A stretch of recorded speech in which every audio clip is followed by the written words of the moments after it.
Buried Treasure is brought to you by EB Games. We take games seriously. I went way back in time for this one. This is Grid Runner for the PlayStation 1. It was also available for the Sega Saturn, developed by a company called Radical Entertainment. And this was one of the first sort of big next generation at the time games that they popped out there. And Grid Runner is kind of interesting because it was very kind of obscure even at the time. It was almost like an instant buried treasure. Not too many people talked about this game, or not too many people even know about this game. Basically, it's kind of a combination of Pac-Man and Capture the Flag and a little bit of Bomberman as well, all sort of thrown in there. You play a character that runs around trying to capture all these flags and change the color to your team, basically. You're being chased by a bunch of other guys along this sort of grid-like maze.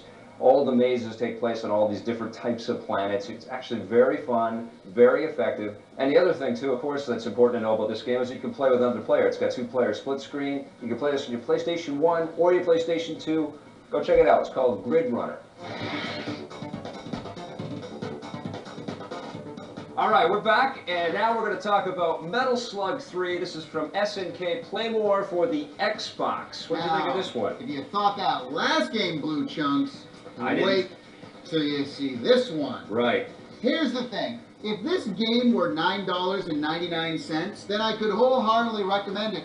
The fact is, this game is $40, and it's Metal Slug 3, which came out 4 years ago in the arcade. Now, the fact is that they've done a Metal Slug 4, and they're currently doing Metal Slug 5 in the arcade. Yeah, if you're going to give me $40 for a disc, give me Metal Slug 1, 2, 3, 4, and 5, then maybe you can bring $40. But don't give me a game that's 4 years old and sell it for $40. That's my problem. Now listen, Metal Slug is a series of games, 2D, arcade action. SNK brought them out in the 80s. Think Contra with a little more cartoon. Yeah, better looking graphics than what we saw in the Contra games. Lots of different vehicles. You can jump onto camels and elephants and submarines, jets, and copters. The favorite thing for me is getting the weapon, the grenade weapon. You get in level 2, and you can projectile vomit over everybody. Blood no less. As a 2D game, this is a fun game. The other thing is that on the Xbox, the frame rate is actually a lot smoother. Because one thing is in the arcade version that it did actually slow down a bit. And it's not just because it didn't include the extra Metal Slugs in there. It really is a very short game. There's only 5 levels. The 5th level is the super long one. It's a combination,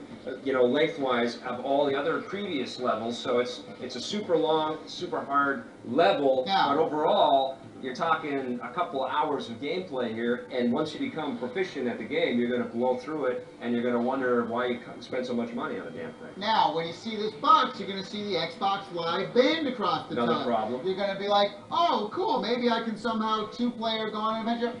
Wrong. Nope. You got high score uploading, and the problem is that it's so difficult, though, to try to actually upload your high freaking score, that it's just a massive It feels like an afterthought. It's a total afterthought. But you know what? Overall, I had fun with this series. You're absolutely right. It's a rental. It's a weekend rental for sure, and it's maybe something to pick up when the price goes down. But really, SNK has got to get on the ball and put a collection together. You're absolutely correct. That would be awesome. Come on. Even still, I'm going to give it 6.5 out of 10.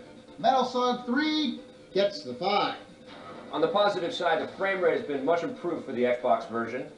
There are a couple extra modes once you finish this very tough game.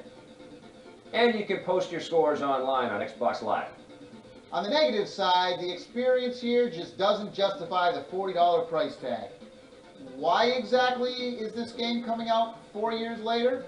And lastly, not only is this game too short, but it's also too difficult.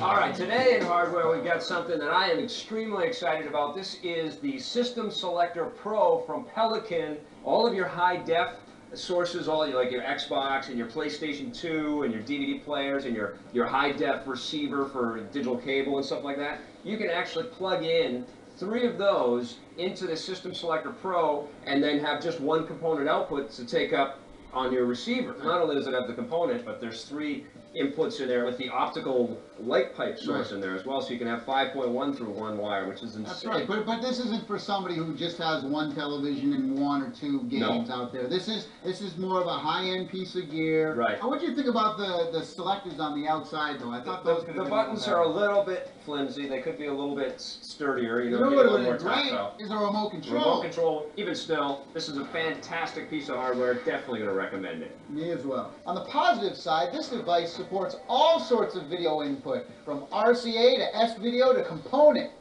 It has digital optical light pipe for audio, and you can have up to 8 inputs at once and select between them.